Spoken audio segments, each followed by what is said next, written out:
I am finally back from vacation and I came home to Funny Story by Emily Henry. Finally showed up in the mail. So for this week, I want to do a reading vlog of finally getting to read this because this is my most anticipated read of the year.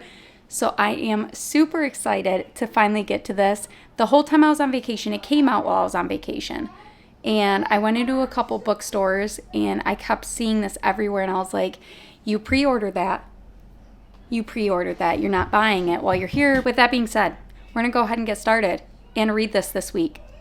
And then after I finish this, I did buy the 7-year slip and I did start this on the plane. I think I'm like 50 pages into this, but I'm putting that on hold because now that I'm back home, I really want to read this. Without further ado, let's get into this week's reading vlog of reading my most anticipated book of the year.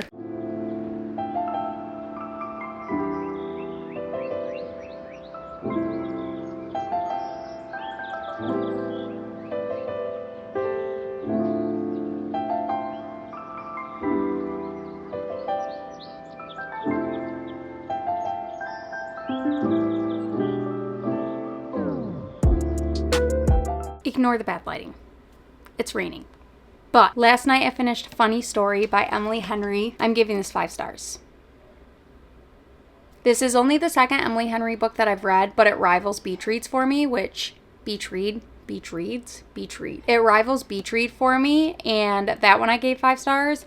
And I have been thinking about this book all day. I absolutely love both main characters. There was one point in this book where I thought that there was no redemption for the main male love interest, but I was proven wrong. But my heart dropped in that moment when I was reading it because I was like, no, please, there's no.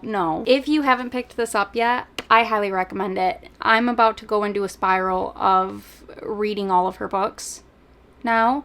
I did pick up Book Lovers before this came out. I just haven't gotten to it yet, but that's the next one that I want to read. I also want to get Happy Place. Most of the rankings that I've seen has been like Beach Read at the top, then this one rivaling with Happy Place, and then Book Lovers, and then People We Meet on Vacation last, and I probably will never pick that one up if we're being honest. It doesn't really sound like my type of book that I would typically pick up, but I'm not gonna lie, I was very skeptical going into this because even though the plot of the book sounded really interesting to me and that is what gravitated me towards this, the Crocs had me skeptical going into this. I'm not gonna lie. Still gets 5 stars though. So like I said, if you haven't picked this up, I highly recommend it. It was so good. We are following in this one Daphne, who is engaged to Peter. They move back to his childhood hometown in Michigan, and she gets her like dream job of being a children's librarian. And she has this picture perfect life. It's all planned out. And when her fiance Peter comes home from his bachelor party, he ends up breaking off the wedding and telling her that he actually realized that he's in love with his childhood best friend, Petra. So now Daphne is stranded here by herself, needs a roommate, and lo and behold, she ends up moving in with Petra's ex, Miles. So you're following them along their journey of both trying to get over their heartbreak. I love it. It was so good. There's so much more to it, but I don't want to like go throwing out tropes, ruining anything for anybody. So that's the gist of it. That's like the bare minimum of what you need to know. I mean, her roommate becomes her ex-fiance's new girlfriend's ex. Yeah. Anyway, I'm going to go back and continue on with the 7-year slip by Ashley Poston. I'm only like 50 pages into this one, and so far it's interesting. I'm a little confused, but that could just be like my pea brain moment, like not understanding something that's so simple. But basically what I'm understanding from this is this girl moves into her late aunt's apartment in New York, and her aunt, as she was growing up, always said how this was like a magical apartment, and she could just kind of always brushed it off like, okay, yeah, you're just trying to make me feel like magical as a kid. But then she ends up walking into her apartment one day and there's a strange man in there, but he's from 7 years in the past. And the thing that's confusing me about this is I don't even know how to describe it. I'm so confused that I don't even know how to describe it to you. How is she talking to someone who's 7 years in the past, and it's always 7 years in the past, yet somehow they're talking 7 years in the future? Why is it never flipped? Why is she never talking to somebody who's 7 years in the future? I don't understand. I really don't get it. Like, I get the plot and I understand that aspect. I don't know. Maybe as the story goes on, somewhere along the line it will click, or like I'll read a sentence that is like, oh, that's why. But for right now, for some reason, that just really confuses me on why it's always 7 years in the past, but for the person that's in the past, it's in the future. But for some reason, it's never in the future for her. I don't know. Maybe I'm overreading it. Maybe I know. Maybe I skipped over. I don't know. Anyway, yeah, I'll update you when I get to the 50% mark on that one.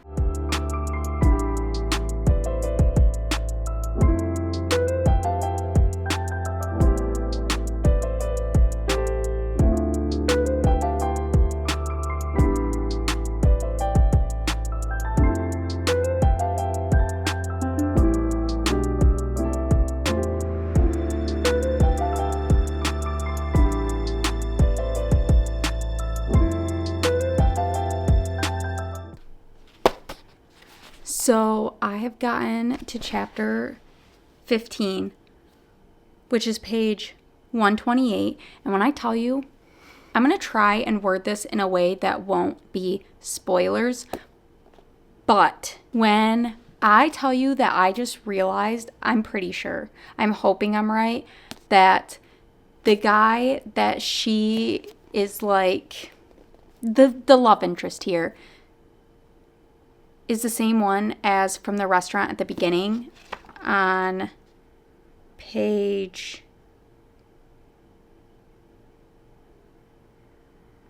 Where is it? Page 14. If you've read this book, you know she's at the restaurant and she runs into somebody. Why is this book so cute? I'm hoping that I'm right and that is actually like the case. Because if it is, why is it so cute? Like, I'm still, don't get me wrong, I'm still confused on the whole like time traveling thing in her aunt's apartment. I still don't really understand. I understand that it says when the two people in these apartments are like at a crossroad is when they put them together, but I'm sure it will get explained. But my brain is just having such a hard time understanding how she could talk to him while he's 7 years in the past, so that in my mind would like alter him for the present day. So why haven't they met? I don't know why I'm having such a hard time, or if I'm like overthinking this, but it just doesn't fully make sense to me. And maybe as I get further into this book, it'll start making sense to me. But as of right now, I just, for some reason, my brain can't grasp it fully. I think it'll get explained, but there's just some things. There is a quote in here that was just so cute. I don't know why this is so cute. Out of context, this may just not be cute, but like in the moment while I was reading it, why is this so cute? But she says that it might be a bad idea, and he says, "You could never be a bad idea, Lemon." And then after they're like staring at each other for a minute, she says she likes to paint. So this is where it's like cute. Anyway, she says, "And then I looked into his grayish blue eyes, and I knew exactly how I'd paint them. I'd paint them like the moon, layers of white gradually growing darker with shadows of blue. Now, though, they were like storm clouds out at sea in the golden evening light." I don't know why, but when I read that, I was just like, stop. There's a couple other things he said, but I don't know. I feel like it'd be kind of spoilery. I don't know why I think that. Maybe it wouldn't be, but I'm not going to read them. Overall, though, this book just keeps getting cuter, and I'm really enjoying it overall.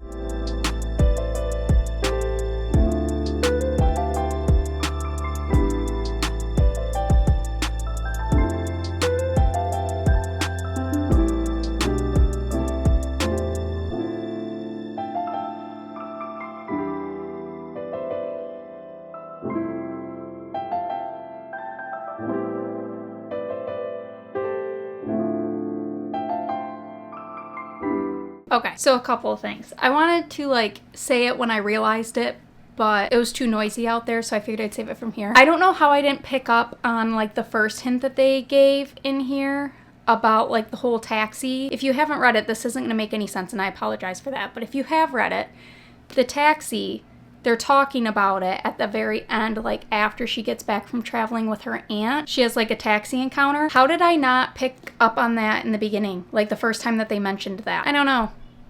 But when I did finally realize at the very end, I think it would have, I don't know how to describe that. Like, this book just came out of left field and just like smacked me across the face. I really was not expecting to like this book as much as I did. Right now, I'm torn between a 4 and a 4.5 star. I really just don't know which one, so I'm gonna let that like sit for a couple days, and I'll put my final rating here because like this book had me smiling and laughing. And then in the next couple pages, it felt like it was ripping my heart out and stomping on it on the ground. Couple of trigger warnings in it. I mean, there's really not a lot, but it does talk about the loss of a family member in here. There is quite a bit of grief and just like healing from that grief talked about in here. There are quite a few spots that just really got me, and I just loved this book so much. I loved Clementine's, and I genuinely don't know how to say his name. I'm going to put it right here, like how it's spelled. I truly just have no clue how you pronounce this, because even when I tried looking it up online, there were like 3 or 4 pronunciations for it online, and so like I genuinely just don't know how to say it, so I'm not even gonna attempt it. But their chemistry, I absolutely loved it. As you know from like me talking about this before, I was so confused, like my brain just could not grasp the whole time concept in here. I was so confused on like how, why. I get it now though.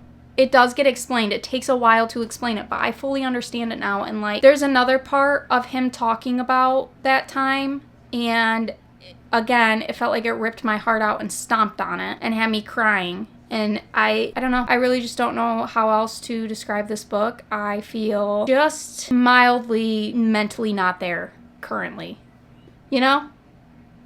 In like the best way possible. So either a 4 or 4.5 star, or whatever I ended up putting here is what this is getting. I loved it. I can't recommend this enough. With that being said, I am going to end this reading vlog here. I think this was a very, very, very successful reading vlog because we started off with Funny Story by Emily Henry. I ended up giving that 5 stars, and then we ended up finishing it off with The 7-Year Slip by Ashley Poston, and this is getting 4 stars or above. I'm not quite sure yet, but you know. I just don't know yet. And now I'm going to go sit and debate on what I want to read next. Anyway, thank you so much for watching. Let me know if you read either one of these books recently and what you guys ended up rating them and what you thought. Thank you so much for watching, and I hope to see you in the next one. Bye!